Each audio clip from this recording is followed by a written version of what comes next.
in a large Irish Catholic family, the second of 6 kids. We moved to a new city about every 5 years because of my dad's job with the airlines. Many Septembers, I found myself in a new school, a new beginning. Telling the story is a new beginning for me. One of the perks of his job was the ability to take his family to warm, sunny places during Thanksgiving and Christmas breaks.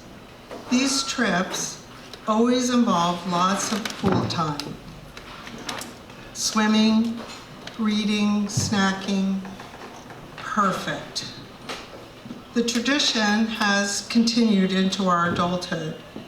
It was on one of those trips in December 2019 that my mom read the book, How to Go to Heaven.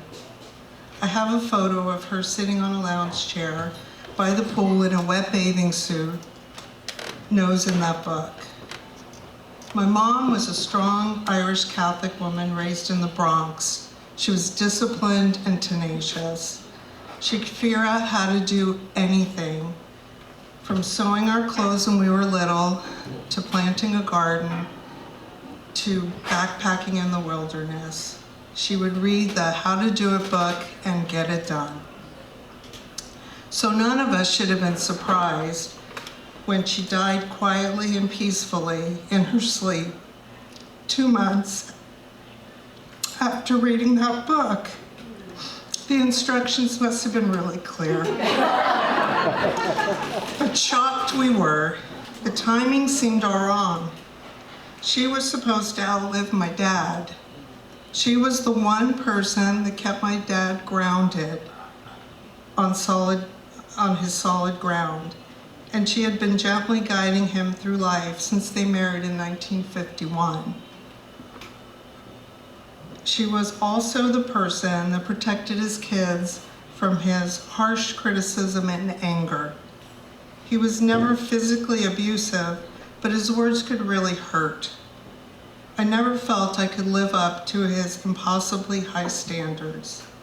Since he told me so often that I was stupid, and I knew the one thing that would get his instant approval was hard work, I thought for the longest time the official Delaney motto was, and is still, we're not very smart, but we work hard. My dad worked his way up in the corporate world, which is male-dominated and cutthroat. He had an analytical mind, always organizing and planning for the future. His job required a lot of travel, so he was gone a lot. A blessing for little Betty. With all the kids he had, he needed a system. He applied the skills that made him successful in the corporate world to his parenting. The files were born. Literal files kept in a cabinet. Each of his children had a folder to keep track of our achievements and our transgressions. They contained our report cards, our swimming ribbons, my sister's near-perfect SAT score, but also my F in Latin in 9th grade, and the terms of my grounding because of the party I threw when I was in high school. And later, they were also used to track the money my parents lent us for down payments, new businesses, help with our own kids. A way to keep things fair and square. Now, obviously, I'm not totally innocent. I knew how to provoke him. As a teenager, I was rebellious and frequently pushed back against his conservative values and black and white way of looking at the world. I had the freedom to do that because I knew my mom would reel him in just by saying, "Stop it, Val." Since my mom was a buffer, I saw no real need to have a relationship with him, and I was pretty sure he felt the same about me. On February 22nd, 2020, my cell phone buzzed and I saw it was my dad. We'd been arguing over the past few days about something unimportant, so I just didn't answer the call. He was calling to tell me that my mom had died, and I was so closed off to him I couldn't even let him tell me that. When I got to my parents' house, it was crowded with EMTs, police, family, and guiltily, I walked into his office to offer him a blanket, some water, definitely not a hug. And he looked so small and defeated. He said, "I'm not giving up. I'm not going to be like my father." And I understood what he meant. His dad had died months after his own wife. And so the adventure began. My sisters and I made an unspoken pact to take care of him. Now remember, it was early 2020, and none of us knew what the hell was happening. But we did know that COVID plus COPD plus grief plus a 92-year-old guy was not going to be good. And the one person who could have helped him through all this with grace and love was gone. So we wore N95s, we bleached his groceries, we left his mail outside 24 hours before allowing it into his house, and stayed in our teeny tiny bubbles. In the beginning, the care was simple. Bring him food, do his laundry, take him to his appointments. At that time, he was still following the stock market, doing his daily trading, watching Fox News on extra high, loud volume because he refused to wear his hearing aids, reading the Wall Street Journal, and scrutinizing the P&Ls of the 3 restaurants he owned. The masks we wore in the beginning of the pandemic were actually pretty nice for me.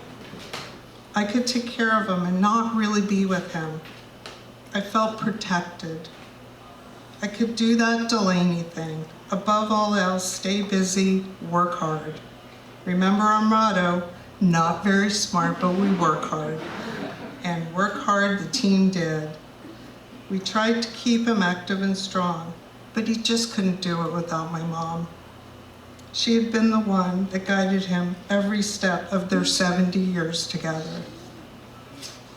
Somewhere in the 3 years of caring for him, my heart has softened. I can't really pinpoint the moment it happened. Maybe it was when I noticed I have the same teenage boy kind of sense of humor as he does.